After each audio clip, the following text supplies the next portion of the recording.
Adobe Flash. We've all experienced it in some shape or form, whether it be visiting a website, or playing Ultimate Flash Sonic on your school's crappy old Windows XP desktop PCs in the library at the age of 8. I remember sitting there thinking, wow, these games are amazing. The world's hardest game is actually really hard. I'm never gonna stop. But I was wrong. Little did I know, one day I would grow up and forget about these games. That was until December 2020. Adobe announced they would no longer be supporting Adobe Flash, and it would block Flash content from running on January 12th. It played a big part of our childhoods. Oh, and even adulthoods. So ladies and gentlemen, buckle your seatbelts because it's going to be an interesting ride.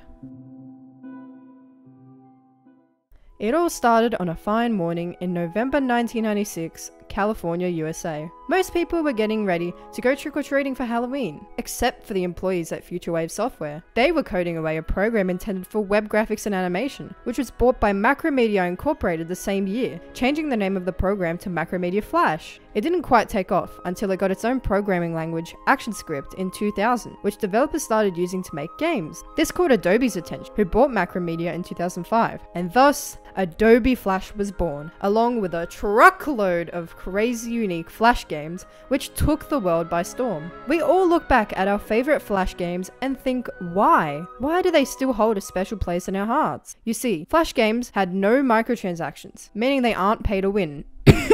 EA, no paywalls, and no downloads, unlike mobile games today, where every time you die, you're greeted with a 30-second ad with weird sexy knights trying to turn me bisexual. The point is, as long as you had Flash, you could scroll through and play games for as long as you wanted. In the Wild West world of Flash games, thousands of games were being published by the day, so it took a lot to stand out and succeed, and it was easy for a title to suffocate in the deluge of content. However, there were games that stood out, games which rose to the top and became honorable and memorable to millions of people across the globe. And that is what we're here to celebrate today. But first, we have to know, how did a Flash game even become popular? Well, game developers had to be original, which is very difficult to do back in the day, as there were so many games being released who were basically copying each other. I'm looking at you, Pac-Man and Mario ripoffs. Another factor is having decent looking graphics. If a modern 8-year-old played almost any Flash game from the 2000s, they would probably throw a fit and complain about how awful the graphics look, and brag about how their PS5 can run Fortnite on epic settings at 120 FPS.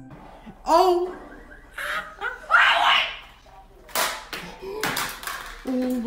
So, when a Flash game was released that actually looked decent, for the time anyway, people were mind blown. An example of this is Henry Stickmin, Stealing the Diamond, which was released way back in 2011 and became a huge hit globally due to the fact that it looked good and had a fun storyline where the player got to choose different ways to complete the game. Other Flash games became popular for different reasons. For example, Happy Wheels became popular due to the fact that you literally got to brutally murder your character as you attempt to reach the finish line. Poor little Jimmy. There are many websites that host these Flash games free to play, some of which you're probably familiar with. I could sit here for hours listing every single one of them, but I'll list the most popular ones. 76moocow.com was one of the earliest existing websites, which was created in 2006. It became notoriously popular amongst students who would spend countless hours playing Flash games at school to pass the time. This was where I was also introduced to Super Mario through Super Smash Flash and Mario 63, a literal ripoff of the original Mario 64. They even stole Nintendo's copyrighted music. Like, I honestly don't know how they never got sued. Anyway, some more websites included coolmathgames.com, which also appealed to students as the teachers wouldn't block the site due to the title having math in it, which they automatically assumed was educational. Cool Math Games was a dream to any kid, as there were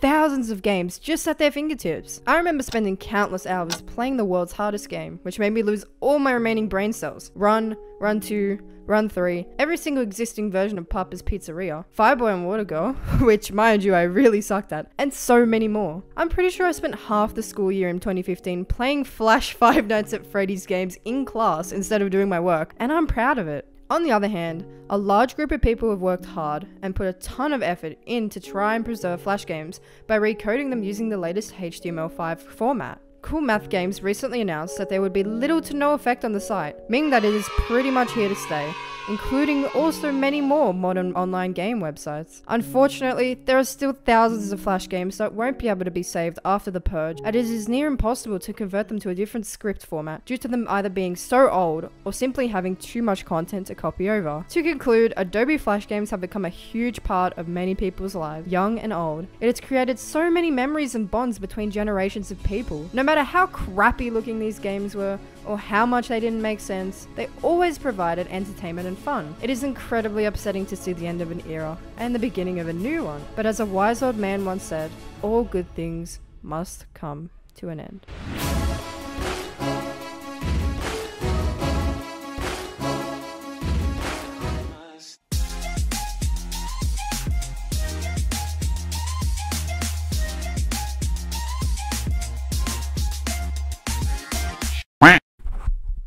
Yeah, I have no life.